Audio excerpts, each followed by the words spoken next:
السلام علیکم ورحمۃ اللہ وبرکاتہ۔ عزیزان ملت اسلامیہ، آپ تمام امتی کو ابو فیصل کی طرف سے سلام عرض ہے۔ گھر میں بیٹھی پردانشین عزت دار ماں اور بہنوں کو ابو فیصل کی طرف سے سلام عرض ہے۔ بر کے بہرحال اللہ سے امید ہے آپ لوگ خیریت سے ہوں گے، اللہ کی حفاظت میں ہوں گے، ان ملعونوں کی ملامت سے، ان فرقہ پرستوں کی فرقہ پرستی سے محفوظ ہوں گے۔ اللہ آپ لوگوں کو اپنے حفظ امان میں رکھے، اللہ اپنی حفاظت میں رکھے، اللہ ہر آبا سے ہر شر سے محفوظ رکھے۔ بہرحال میرے عزیز دوستوں، میرے بھائیوں، دیش کے حالات سے بھی آپ لوگ واقف ہیں اور دیش کے باہر کے حالات سے بھی آپ لوگ وجہ واقف ہیں، لیکن یہ آپ کا بھائی دیش کے باہر کی GCC کی خبر سناؤں گا، جو کہ کل بھی آپ لوگوں کو بتائی بھی گئی تھی، سنائی بھی گئی تھی۔ جو OIC کے 57 ممالک کے جو خلیفہ کا جو انتخابات چل رہے ہیں، جو چناؤ چل رہا ہے، جو ادھم مچے ہوا ہے، جس میں کویت کے شیخ ناصر الصباح بازی لے گئے، وہ 61% سے محمد بن سلمان سے جیت حاصل کی، جو کہ ایک بہت بڑی بات ہے۔ اور ماشاءاللہ یعنی صورت تو ایسی ہوگی تھی محمد بن سلمان کی، جیسا کہ جو 3 مہینے سے اس کو کھانا وانا نہیں دیے، اس کو باندھ کے رکھے، ویسی حبشی کی صورت ہو گئی۔ خیر، چہرے پہ تو ہمارے کو بولنے کا اختیار نہیں ہے، یہ اللہ کی مار ہے، کیونکہ اس نے اتنا ادھم مچایا، اتنی اذیتیں دی، اتنی زیادتی کی، یہ ساری چیزیں تو آئیں گے، لوگوں کی ہائے بدوا تو لگے گی، کیونکہ اللہ سبحانہ تعالیٰ ایسے خبیثوں کو معاف کبھی نہیں کرے گا۔ تو آپ لوگوں کو یہی کہوں گا میرے عزیز دوستوں، میرے بھائیوں، جس طریقے سے محمد بن سلمان نے جو ادھم مچایا تھا، وہ اب اس کا خاتمہ بھی ہونے جا رہا ہے، کیونکہ وہاں پہ آپس میں ہی یہ لوگ لڑکے مر رہے ہیں۔ ہو سکتا محمد بن سلمان کو ہٹانے کی سازش بھی چل رہی ہے، جو کہ ہم تو دعا کریں گے کہ اللہ کامیاب کرے، اللہ کامیاب کرے، کیونکہ محمد بن سلمان نے جو فحشی اور وحشیائی حرکتیں جو سعودی عرب میں کی ہے، مثال کے طور پہ ریاض کا حادثہ تو آپ لوگوں کو معلوم ہے، کیا چیز بنایا تھا اس نے، کس چیز کی اوپننگ کی اس نے، اور جس طریقے سے ہماری ماں اور بہنوں کو بغیر کپڑوں کی نمائش کروایا اس نے، یہ ساری چیزیں اللہ کبھی معاف نہیں کرے گا، کیونکہ اس پاک زمین کی جو بے حرمتی کی ہے اس نے، تو جو گستاخی کی ہے اس نے، اللہ کبھی معاف نہیں کرے گا۔ کس کو خوش کرنے کی کوشش کی تھی اس نے؟ اسرائیل کو، یہودیوں کو، کیونکہ اس کی بیوی بھی اسرائیل کی ہے، اس کی بیوی اسرائیل کی، اس لیے اس کو خوش کرنے کے لیے اس نے اس کے سسرال کو خوش کرنے کے لیے یہ نیچ اور گندا کام کرنے کی سازش رچی تھی۔ لیکن ادھر جس وقت پہ چاہیے تھا، جو عوام جو روڈوں پہ نکل آئی، جو کالجوں کے باہر نکل آئی، یہ بہت بڑا کام کیا، جس کے مد نظر اس نے خاموشی اختیار کری، ختم کرنے کا اعلان نہیں کیا تھا اس نے۔ اس کے بعد دوسری بے حرمتی، اللہ کی مار ایسے ہی پڑتی ہے، کیونکہ اللہ کی لاٹھی میں آواز نہیں ہوتی، جب وہ گرجتی ہے نا، ایسے ہی ذلیل بھی کرتی ہے اور رسوا بھی کرتی ہے اور خاتمہ بھی کرتی ہے ایک سطح سے۔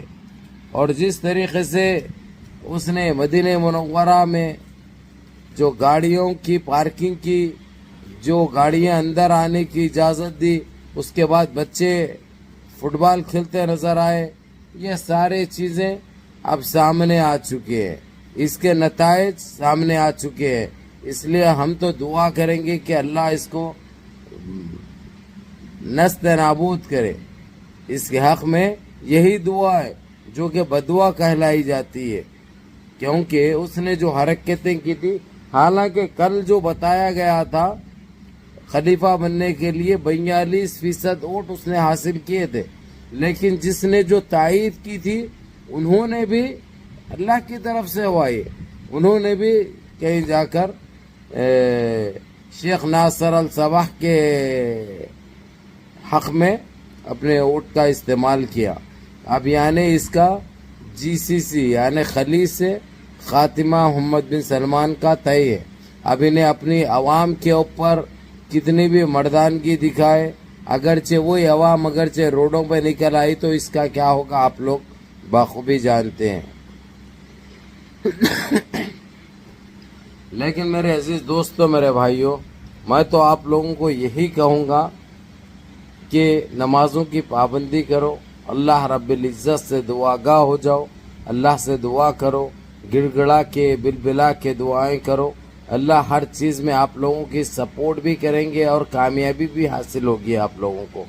جس طریقے سے ہم نے جو رسوائی اور جو تنگ نظری جو دیکھ رہے ہیں، وہ ساری چیزوں کا خاتمہ ہوگا، چاہے کدھر بھی ہو، کہیں پہ بھی ہو دنیا میں، ان چیزوں کا خاتمہ ہوگا. اگرچہ ہم نیک رہے اور صحیح راستے پہ چلے، صحیح راستہ عمل کرے اور حق پہ چلے، کسی کے ساتھ ناانصافی نہ کرے، زیادتی نہ کرے، تو ہر چیز میں ہم سرخرو بھی ہوں گے اور کامیاب بھی ہوں گے.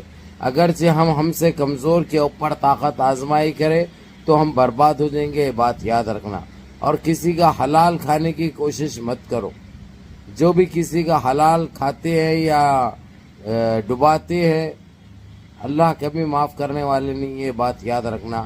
ہمیشہ اپنے سے کمزور کی حمایت بھی کرو، اس کی تائید بھی کرو، اس کی مدد بھی کرو، اس کی سپورٹ بھی کرو.